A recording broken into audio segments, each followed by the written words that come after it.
Bienvenue dans la première partie de la série Le malaise invisible. Qu'est-ce qui ne va pas? Ici, on parle de ce qui ne crie pas, de ce qui ne déclenche pas d'alarme immédiate. On parle de ce qui s'accumule, de ce qui fatigue lentement, de ce qui s'installe sans laisser de traces visibles. Il y a quelque chose qui ne va pas. Pas quelque chose de spectaculaire, pas une crise, pas un effondrement brutal qui force l'arrêt. Quelque chose de beaucoup plus sourd, de plus diffus, de plus difficile à expliquer, même pour soi. On fonctionne encore, on se lève le matin, on fait ce qu'il faut faire,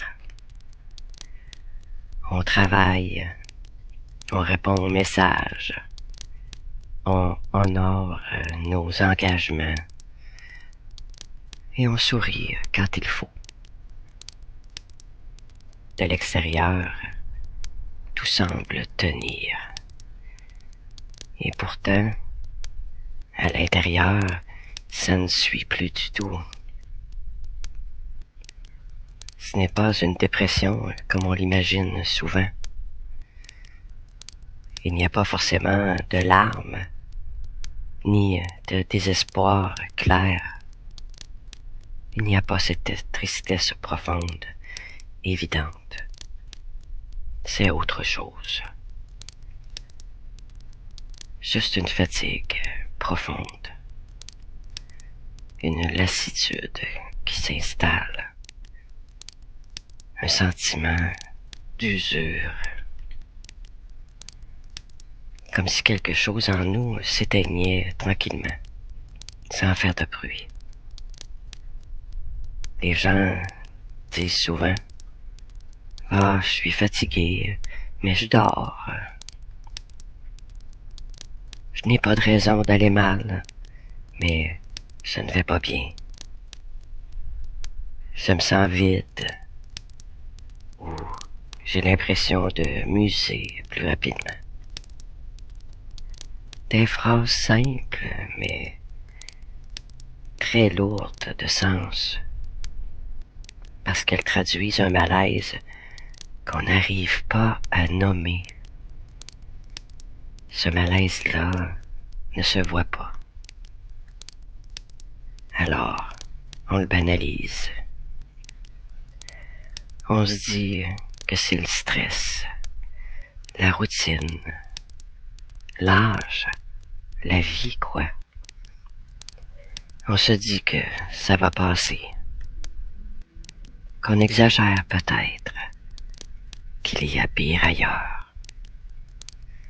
Alors, on continue, on avance, on serre les dents. Mais ce n'est pas juste ça. Ce n'est pas juste une mauvaise semaine. Ce n'est pas juste une période plus difficile qu'une autre.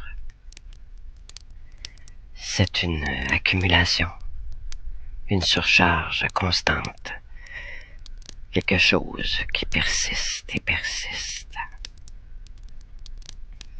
Un trop-plein mental et émotionnel dans un monde qui ne ralentit jamais.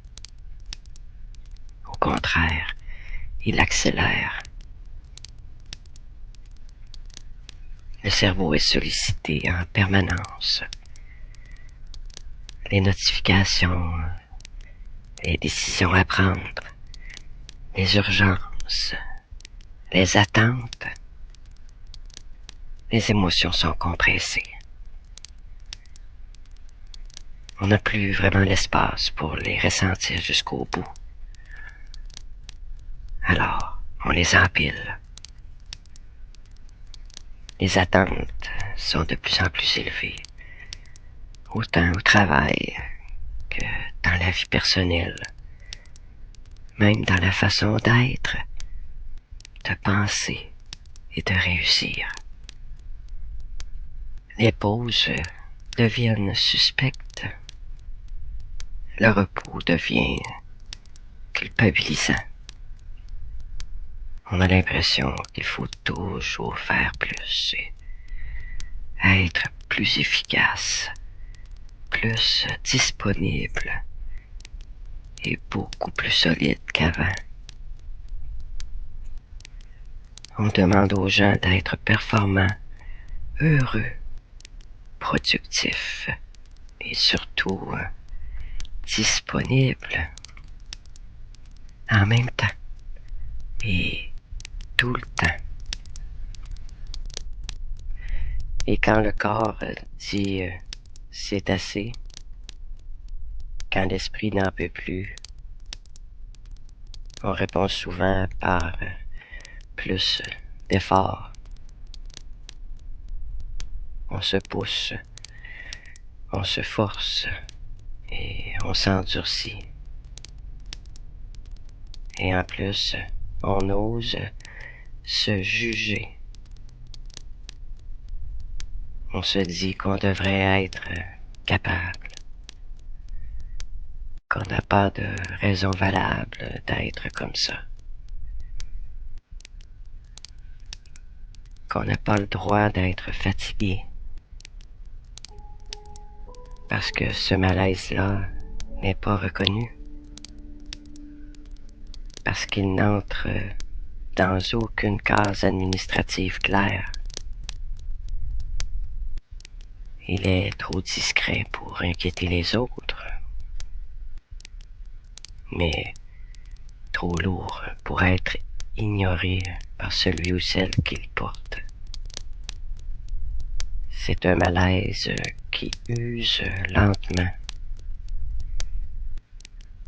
qui gruge l'énergie, qui enlève le goût de tout. Pas d'un coup, non, mais petit à petit. On perd l'élan, l'étincelle, la capacité de se projeter. On continue d'avancer, mais sans enthousiasme, sans vraie présence. Dans cette série, on va prendre le temps de regarder ce malaise invisible, sans l'étiqueter trop vite, sans le juger, surtout sans le minimiser. Juste le reconnaître, l'écouter, lui faire de la place. Parce que ce qu'on ne regarde pas finit toujours par parler plus fort que nous. Avant de se quitter, j'aimerais laisser une chose bien claire. Ce malaise invisible n'est pas un échec. Ce n'est pas une faiblesse, ni un manque de volonté. C'est souvent un signal discret, mais persistant. Quelque chose en nous qui dit que la charge est beaucoup trop lourde. Et ça, depuis trop longtemps.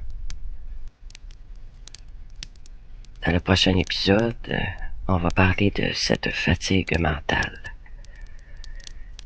Celle qui ne part pas avec une bonne nuit de sommeil. Celle qui embrouille les pensées, qui rend tout plus lourd, même les choses simples. On va prendre le temps de la comprendre, de voir d'où elle vient, cette fatigue mentale. Et surtout apprendre à l'écouter. À très bientôt pour la deuxième partie.